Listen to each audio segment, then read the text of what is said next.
Hello, everyone. So I am back. I am here just because the Eurovision Song Contest for 2020 has been canceled.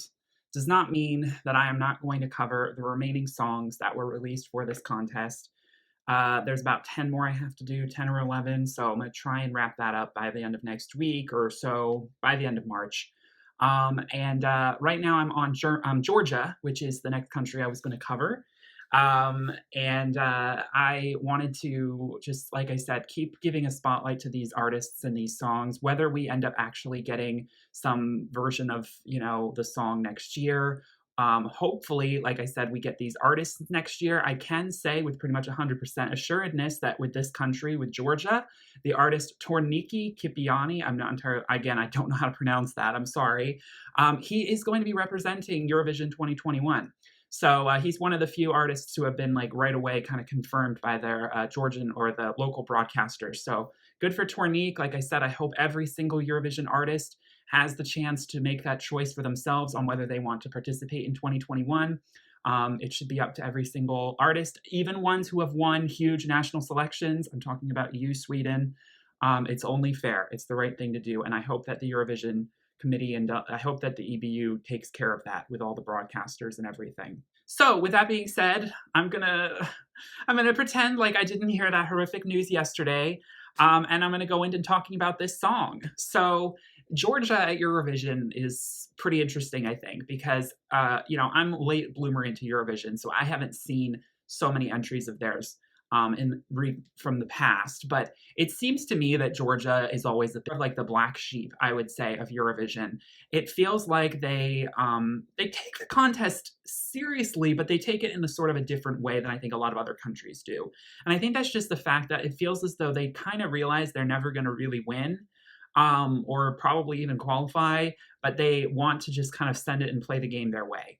Last year was a perfect example of that. It was a song that I don't think anyone was really behind, but it was very much, a personal song for the most part. It was very sort of like this heartfelt outcry of a song. It was kind of more against the grain in terms of like the style of music that Eurovision tends to be.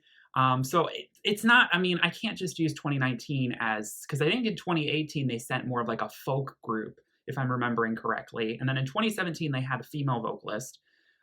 So they have sent women, but it seems like Georgia tends to skew male. This year, we got another sort of rocky sounding song, but it's a little bit more electro rock, I would say, if that's a correct genre designation. And I will say that actually, I do think that this song is an improvement over last year, just because of its memorability. One thing that really stands out in this song, probably more so than almost any song we've seen at Eurovision, is the lyrics. And maybe that's not a good thing, because maybe the lyrics are a little too on the nose. He is basically spelling it out for you. He is not going to dance like a Spanish guy. He is not going to smell like a French homme, which is the French word for man. He is not going to play like a German. He is not going to talk like an Englishman. Basically, through the lyrics, he is basically pleading to what you could perceive as a lover, that, you need to take me as I am. And, you can interpret the song that way. It's like, don't compare me to other people and other cultures. Like, I'm from here. This is who I am. You got to take it or leave it. And also a bit of why is no one ever really paying attention to people like me? Like, why are we so overlooked? But I think that a lot of people are picking up on the broader context of this song being much more about Georgia, the country itself, in Eurovision. He can't really spell it out any more plainly, that he is basically calling out particularly the big five countries, because he mentioned France, England, Spain, Germany, and Italy. So he is basically telling you straight up that we are different. And I think he's almost kind of pulling from not just Georgia, but other Eastern European countries who aren't quite so Western and maybe quite not so polished or,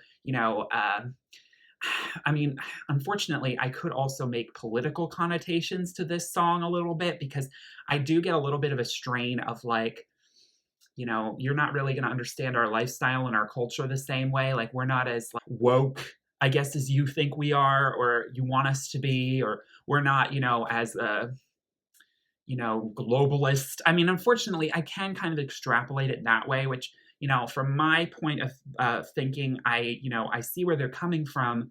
but at the same time, it's like it tends to mean that they're sort of coming from more of a like Trumpist sort of populist sort of kind of thing of like we want to shun the West. We don't like to be, like the West is. We're proud to be a little bit more conservative, a little bit more closed off from, the rest of the world.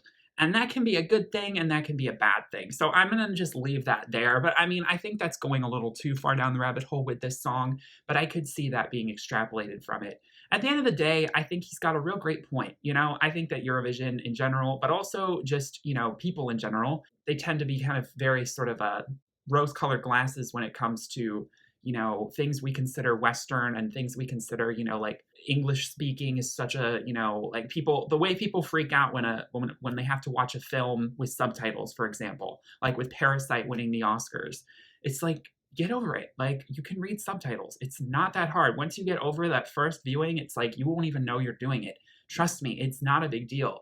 But we're so, obsessed with wanting everyone to speak the same language. We're so kind of like used to people dressing a certain way and people having a certain kind of swag and having the same sort of cultural affiliations as we do.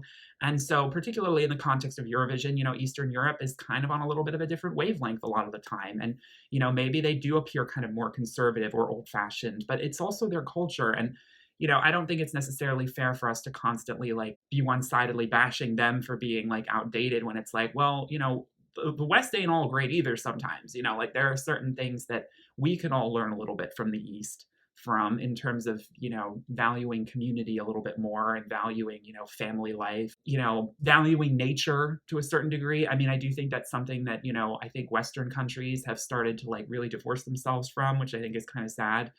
Anyway, I'm kind of turning this into a whole socio-political kind of conversation, but that's what this song is in conversation with. You can't really talk about this song without going down those roads. And I just think it's really interesting, and you can talk in the comments about like how you feel if you got those vibes from this track or not. Sonically, like I said, we're getting electro rock. He's definitely giving us that growly, like there's that really low heavy metal. Why don't you love me? Like he really gives us that, I don't even know heavy metal music, so I don't even know who to reference. Korn, I don't know. That's the first heavy metal band that came to my mind. But yeah, he's giving us that energy, which again, if I had to pick one country that I would think would give it to us, it would probably be Georgia, which I hope they don't be too stereotyped for themselves. I don't want them to be typecasted as the grumpy, metalhead. But that kind of feels like how Georgia is. Georgia's had a lot of political turmoil in the last 10, 15 years. Their country's history has had a lot of political turmoil. So Georgia always feels like when they show up to Eurovision, they feel like they're that country that shows up a little late, and, is like got this huge beard and is just sort of like watching all these other people who are all flashy and like wearing expensive clothes and like dancing. And Georgia's just sort of like sitting there with like a vodka and like not moving at all and just sort of like being kind of ominous and maybe intimidating to look at. But, maybe once you get to know them, they're a little softer than you'd think once you peel back that harder shell. But anyway, that's just the story that I think we're seeing from this contest.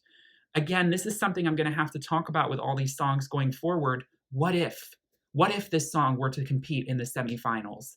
Would this song have qualified? At this point, I hate to say it, but it's looking not likely that these old songs are going to be used next year. So I'm going to kind of have to frame it as if these songs were just a one-time thing. So if we were to see Take Me As I Am on the stage, I do hate to say it, but I still do not think that this song would qualify, though it's definitely one of those wild card entries. There's always one or two of those in the semis where they could really surprise us, like San Marino did last year, for example. And to some extent, Albania. I think people were really sleeping on Albania, and then suddenly it qualified, and there was all this huge like swell for it. I think that Georgia could come out of the woodwork here, but I don't necessarily see the fans clamoring for it, which again is unfortunate because it's a smaller country. But it's, San Marino has proved that a really, really small country can still garner a lot of support. But I just do think that Georgia does come across very sort of standoffish sometimes with their entries. Like they don't want to fit in. And I think it might rub some Euro fans the wrong way. I don't know. I'm just putting it that. I'm not saying that like it's a bitter thing. I'm just saying the style of music, it's always sort of like, oh yeah, that one Georgia entry, that's not a bop. They're not going to send a bop. Why would they send a bop? That's so not them. I'm like, well, we shouldn't be just constantly asking for bops. Not every country is going to go full-blown Serbia like they did this year, and that's okay. I like the diversity and the variety in sound, and I like that this is the heavy metal rock version of song we got this year, because it's not like, you know, you remember Hungary from 2018. Hungary in 2018 was painful for me to listen to, and I feel really bad saying that, because, you know, Hungary has a little bit of a similar kind of story, actually. And well, Hungary ultimately did become the ultimate sort of uh, Eastern European thing, and they said, well, we're not doing Eurovision right now. But anyway, Hungary's song was not my style of music. It was really hard for me to judge it fairly, because I just was so turned off by the style and genre of music. I just had such a hard time listening to it, because it just really didn't sit well with me in terms of like music that I enjoy. And I'm glad that this song is not like that. It's slightly more in conversation. I feel like the artists who were, I forget what those artists' name were, who did that Rocking Hungry song a few years ago, they would really like this song. They would be like, oh yeah, you're a rocker, rock on, you know? They would see eye to eye, but it's more poppy, and I appreciate that. It's more accessible. So yeah, there's some interesting vocal layering, some interesting vocal production. And I get the message of the song, but the lyrics are very on the nose. And actually, I kind of appreciate it for that. Some people are criticizing that. I think it's like, well, you might as well just say it like it is, you know, like make your point very easy to get across. And I think that it does kind of stand out because of that. I think if the lyrics were not so interesting like that, I think we would really forget about this song in an instant, honestly. I just don't think that without the lyrics being what they are, I don't think this song would be as memorable. Those are my thoughts. What are yours? Let me know in the comments. Have this discussion. I'm going to cover more songs. I think the Netherlands is going to be next. And I will see you all with more Eurovision content. Like I said, just because the Eurovision Song Contest might be canceled this year does not mean the content is stopping on this channel for the near future.